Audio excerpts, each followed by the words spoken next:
Easter کے بعد یہ تیسرا اتوار ہے اور ہم خدا کے گھر میں بطور اس کے لوگ، اس کی کلیسیا اکٹھے ہوئے ہیں۔ خوشی کی بات ہے کہ ہم اس کی عبادت کے لیے اکٹھے ہوئے ہیں، اور ان دنوں ہم جن چیزوں پر ذکر کر رہے ہیں وہ خداوند یسوع مسیح کے جی اٹھنے کا مقصد ہے، اور ہماری زندگی میں، ایمانداروں کی زندگی میں اس کی کیا اہمیت ہے، اس پر غور کرنا ہے۔ ہم اس بات سے بخوبی واقف ہیں کہ اتوار کے دن کلیسیا کا وجود ہوا۔ ہم اس بات کو بھی جانتے ہیں کہ اتوار ہی کے دن خداوند یسوع مسیح مردوں میں سے جی اٹھے تھے۔ تو یہ دن صرف خداوند کی عبادت کا، اس کی پرستش کا دن نہیں ہے، بلکہ ہم ایمانداروں کے لیے یہ سیکھنے اور سکھانے کا عمل بھی ہے، ہماری تقدیس کا عمل ہے جس سے ہم گزرتے ہیں، اور کلیسیا کا وجود بھی اسی لیے ہوا تاکہ ایماندار آپس میں مل کر اس تقدیس کے عمل سے گزریں، تاکہ پاکیزگی کی طرف اپنے قدم بڑھاتے چلے جائیں۔ پالوس رسول اپنی خدمت میں جب خطوط لکھتا ہے مختلف کلیسیاؤں کے نام، تو وہ اس بات سے واقف تھا کہ اس وقت میں جب لوگ خداوند یسوع مسیح پر ایمان لے کر آ رہے تھے تو بہت سے ایسے جھوٹی تعلیمات وقوع میں آ چکی تھیں جو مسیحی ایمان کی بنیاد کو ہلا رہی تھیں، جو ایمانداروں کے لیے خطرے کا باعث تھیں، یا ایمان کی مضبوطی کے لیے وہ نقصان پہنچانے والی تھی۔ پالوس رسول اس بات کو مد نظر رکھتے ہوئے مختلف خطوط جو ہے وہ مختلف کلیسیاؤں کے نام لکھتا ہے، اور یہ خط جو آپ کے سامنے آج تلاوت کیا گیا، رومیوں کے نام خط لکھا گیا ہے۔ پالوس رسول اس میں واضح طور پر اس بات کو بیان کرتا ہے کہ ہم ایماندار کیوں ہیں، وہ کون سے حقائق ہیں جو ہمیں بطور ایماندار اپنی نظر کے سامنے رکھنے چاہیے، اپنے ذہن میں، اپنے دل میں رکھنے چاہیے، تاکہ ہم ایک اچھی مسیحی زندگی کو گزار سکیں۔ ہم مسیحیوں کے لیے سب سے بڑا سوال ہماری نجات کے متعلق ہے۔ دو خیال ہیں۔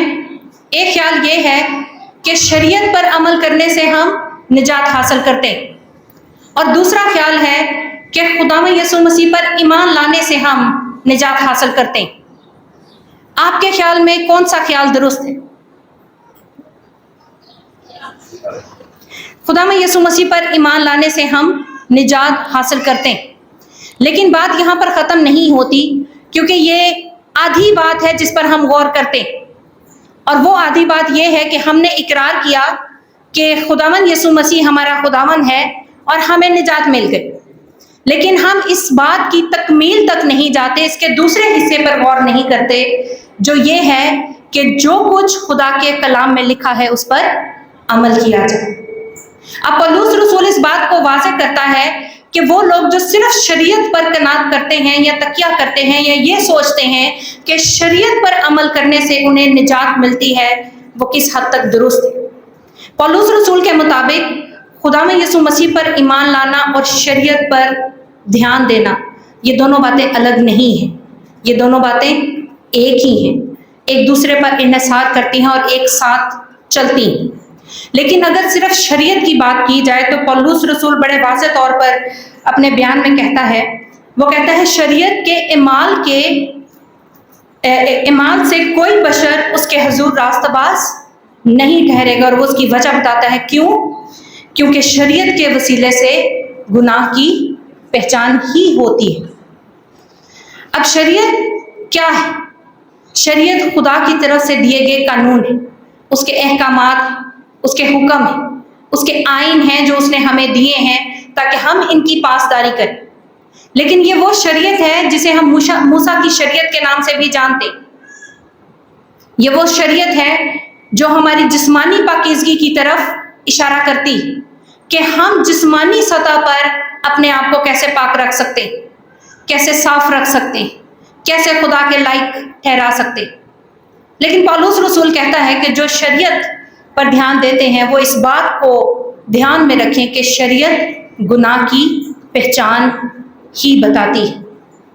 تو اگر ہم شریعت پر دھیان دیتے ہیں تو ہماری جو شریعت ہے وہ ہمارے گناہ ہمارے سامنے رکھتی، وہ ہمارے گناہ کو سامنے لے کر آتی ہے اور ہمیں قصوروار ٹھہراتی، وہ ہمیں مجرم ٹھہراتی ہے کیونکہ ہم گنہگار۔ تو پھر ہم خدا کے لوگ راست باز کیسے بن سکتے ہیں؟ راست باز کون ہے؟ جو راستی کے کام کرتا ہے، جو نیک کام کرتا ہے،